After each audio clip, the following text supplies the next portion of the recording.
Hey, Katrina here from Scrappy Horses. Welcome to my YouTube channel. I'm so happy you're joining me today. I had an almost catastrophe with this card, and I'm going to take you on my journey. I designed this card and fell in love with this watering can image that is from Digital Gems, and it's in the Cricut Access library. I just fell in love with it. It's so pretty and was going to fit perfectly with our Cut It Up challenge, What's in Your Garden? I cut this image 3 different times, and out of the paper I was using, it was just too intricate of a design. I had it smaller. I enlarged it again. I tried a different paper, and I'll be honest, it did work better out of a thinner paper. It looked much better, but it still had some rips and tears in it. I did try covering that up by embossing it, and just still didn't really love it. So I was not about to give up. I thought, how am I going to make this work? So I'm going to show you how I did that. But first, let me tell you where I found all of my papers and the sentiment. The paper, this background paper, the wood is from We Are 3. The red papers are from Victoria Designs. My inside sentiment is from Lynn Designs. Again, this watering can image that I'm just enamored with is from Digital Gems. And this mat cut is from Close to My Heart Art Philosophy. All right, so you can see here the way I sort of designed this. And I decided I wanted to run a ribbon through here and add a bow. And I wanted to do some distressing, make it look a little country. And I just, like I said, I could not get this die cut to cut in a pretty sort of way. So I thought, okay, what can I do to make this work? And this is what I came up with. I decided I'm going to do a print and cut that doesn't cut out all of this. So let me show you how I did it. I started with this image. As you can see, it's the same size here.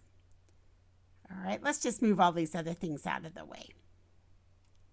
And I decided I want this out of a paper pattern. So the first thing I did is I went to Print Then Cut, chose a pattern, and I'm just left clicking with my mouse. I found the pattern that I wanted, and I brought it in.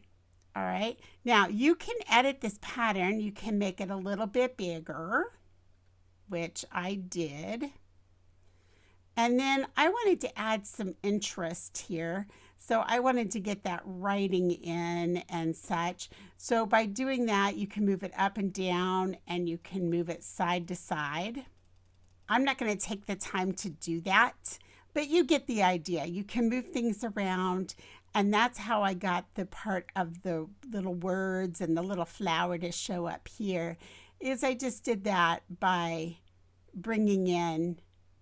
There we go. That shows a little more of it. There you go.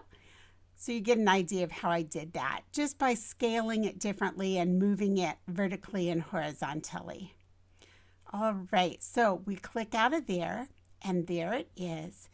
Now, here's where the magic happens. I'm going to go ahead and offset it.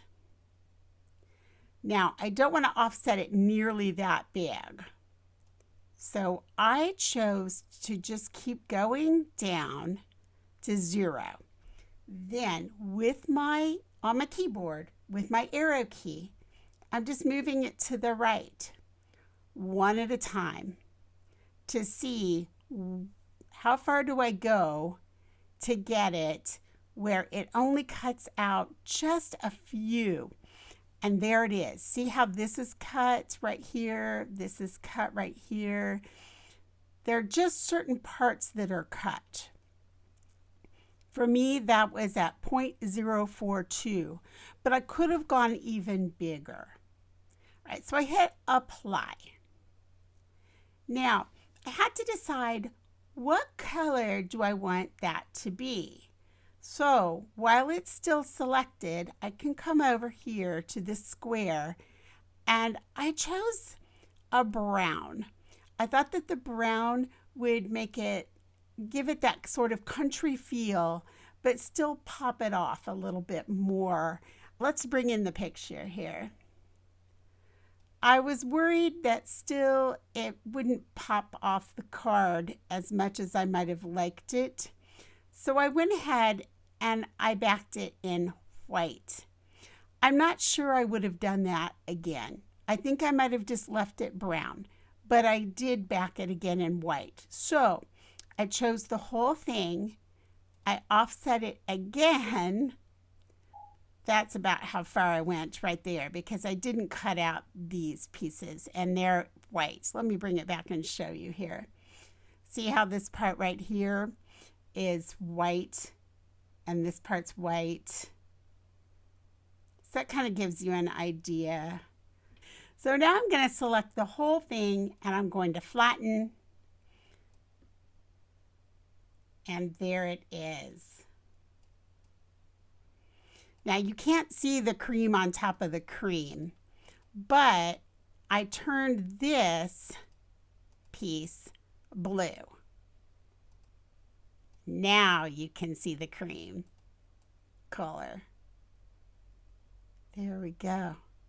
So hopefully that explains to you how I went ahead and I used this image that I loved so much, how I figured that out and got my die cut in, but I already had a die cut for my challenge right here with the mat, but I wanted another die cut in there.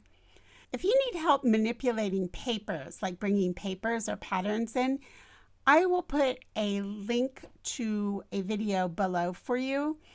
If you're wondering how in the world did I get this text on here, if you check out any of my card videos, I show it in almost every single one.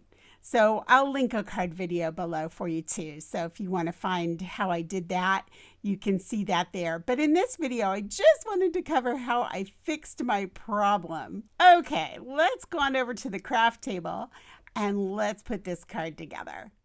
Here we are at the craft table. I'm going to go ahead and apply some ink by rubbing it on. Then I'm going to come in and I'm going to go in with this other color with a dabbing, and that'll give it a sort of texture. Now I'm going to go ahead and run this along this ink pad just to kind of give it a border. And I'm going to come in and distress these two pieces. And then I'll ink those up later. I'm going to wipe this free of any excess ink. Too many times I've put a little ink border on, then laid it onto my cream or white card base, and then ended up with ink on it. So I learned my lesson. Here we are inking up some of that distressing, and I'm just sort of distressing it even more with some of that chocolate ink. I'm going to use my fabric tack to put this piece on. I like using fabric tack. I even use it over my ATG. I do that because it gives me wiggle room. So you'll see here I've put some ATG which will grab, but then it doesn't grab quickly because I've got the fabric tack on it. It gives me a little wiggle room, which I definitely wanted here. I wanted to be able to lift up to put my lace into place. So there is that pretty little floral lace. It gives it a really fun little piece of texture there. And then once I have that in place where I like it and I have those little bits cut away, I'll go ahead and bring in my mat here. And in order to kind of keep that ribbon in place, because it kept wanting to slide out on me, I came in with my ATG later on and just kind of put that in. In fact, it's right here. I'm just going to sort of run it right over the ribbon, and some of it sort of went over the edge and sort of held it into place. Going to go ahead and add some fabric tack over that and just put this little mat right into the card, right onto the card front. I'm going to trim away some ribbon And now we'll just add that wonderful focal piece here that I struggled with so much. All right, gonna add a little bow, and that's just out of some brown grosgrain ribbon. If you watch many of my videos, you know when the gems or sequins come out, we are coming to the end. And yes, we are at the end of this video. So if you hang with me a few more seconds, you'll get to see the inside quickly here, and you'll see the sentiment on the inside. I'm just adhering these gems with a little fabric tack. Thanks so much for joining me. It's great to have you here, and I so appreciate your time. I'll leave all the information below for you, and you can leave me any comments or questions. Have a great week. I'll catch up with you in the next video. Bye.